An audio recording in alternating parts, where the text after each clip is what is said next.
She knocked hard on my cabin door, and before I could even open it, a man in a cheap uniform shouted, "This property is under HOA seizure." Step outside. My heart pounded, not from fear, but from disbelief. I didn't even live in an HOA community. This was my private mountain land, paid for with my blood and sweat.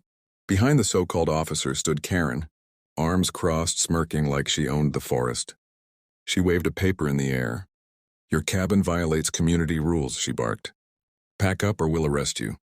I stared at her, then at the flimsy paper with a fake stamp. "Arrest me? On my own land?" I said slowly, watching her grin widen.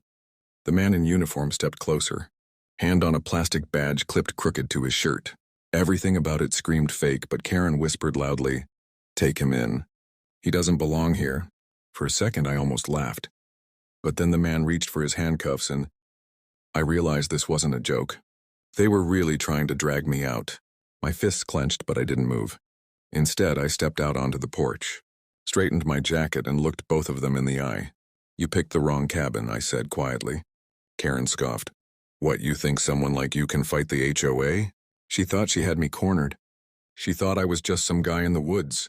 She didn't know the truth. And she definitely didn't expect what was coming next. The fake cop grabbed my arm, but I didn't resist. I let him think he was in control.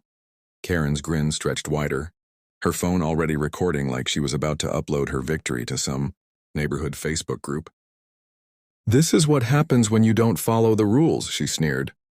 But the thing was, these weren't my rules. This wasn't even their land.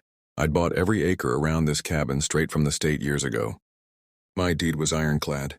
The cabin, the trails, the creek, it was all mine. I stayed calm. "Before you put those cuffs on," I said, "you should probably check who you're messing with." Karen rolled her eyes. "You're nobody. A squatter in my community." That's when I leaned a little closer to the fake cop, just enough for him to see the patch sewn on the inside.